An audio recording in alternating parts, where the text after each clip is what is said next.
Hey everyone, welcome back to another episode of Mini Trees, and today I'm going to be talking about slam.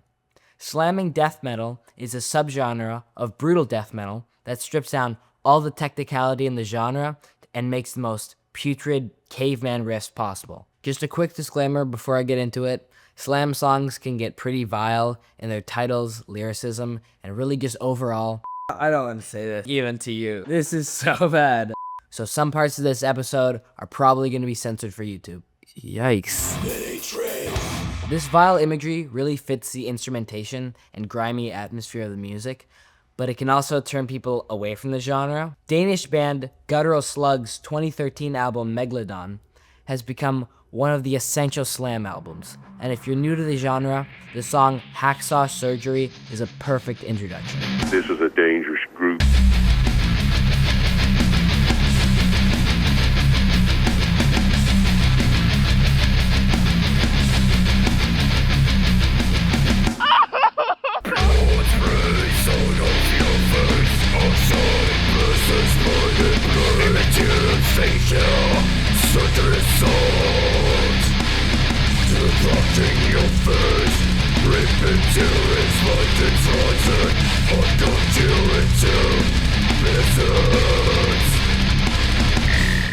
Slam metal grew out of the late 90s New York brutal death metal scene, and it throws all forms of technicality out of the window, and instead focuses on making the heaviest, most disgusting groove possible.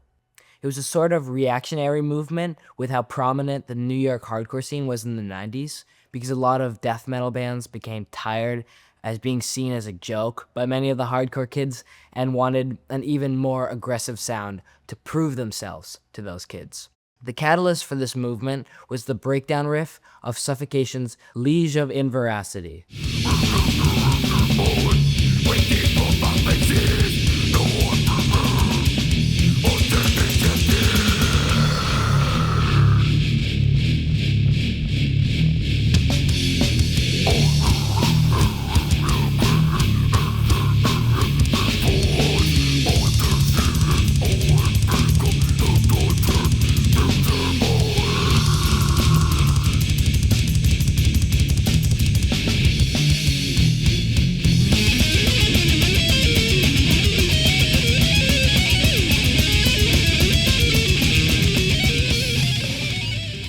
The band Internal Bleeding created the term slam as a replacement for moshing, which they believe bands like Anthrax ruined with the use of the term in Cotton a Mosh.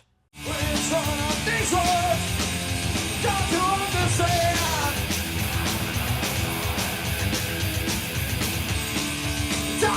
to you is like laughing with one hand. Come on, what is it?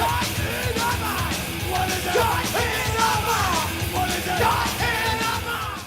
Drummer Bill Tolley said, quote, "Mosh is for thrash bands. Mosh is weak. We should call our music slam, because that's what we are.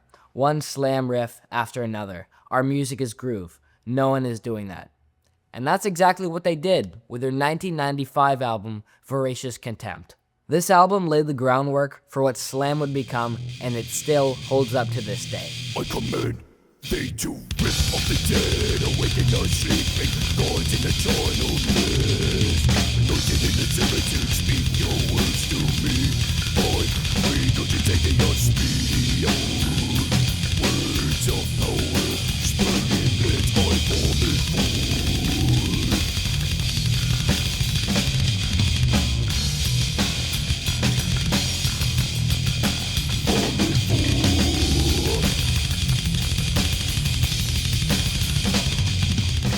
After Internal Bleeding's Voracious Contempt, more bands jumped on the slam train, with Vomit Remnants, Supreme Entity, and Centuries Disgorging the Dead, all coming out in the late 90s. However, it was Devourment's first full-length album, Molesting the Decapitated, that gained a lot of recognition for being so heavy and catchy at the same time. After the release of this album, slam began to thrive in the underground, with Devourment's second album, Butcher the Week, Drippings, Disintegration of Thought Patterns During a Synthetic Mind Travel, Degrade's Lost Torso Found, and tons of other albums I'm not allowed to say on YouTube.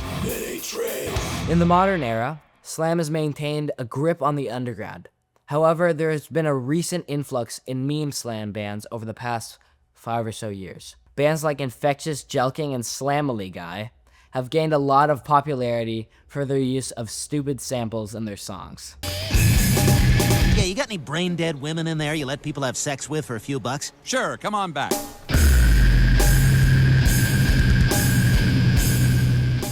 Guess what I have sitting in my backyard? A trampoline? Better. A boat? Better. A better. Well, what, Cartman?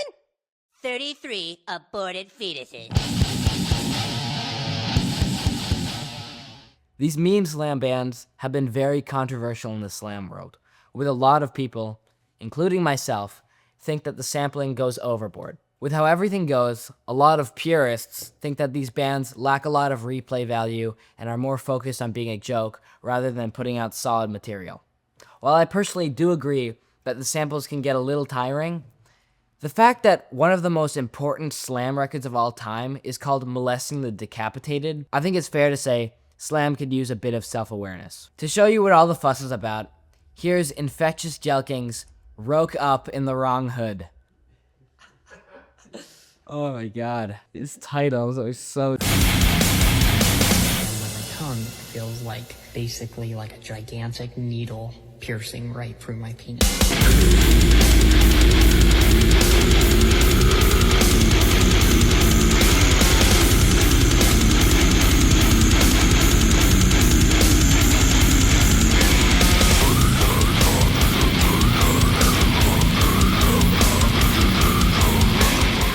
If you're interested in getting deeper into this genre, Devourment and Guttural Slug are a great starting point, but some other bands and albums I'd recommend for you would be Cerebral Incubation's entire discography, but especially their album Gonorrhea Nodule I can't say that.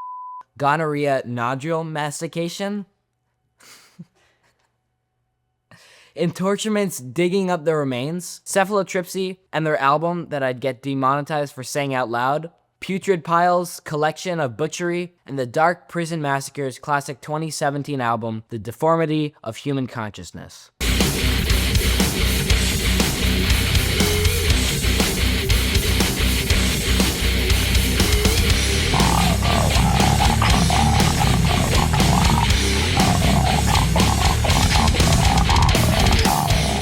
If you like what you've heard with the Essential bands, and you want some more underground slam, I've got you covered.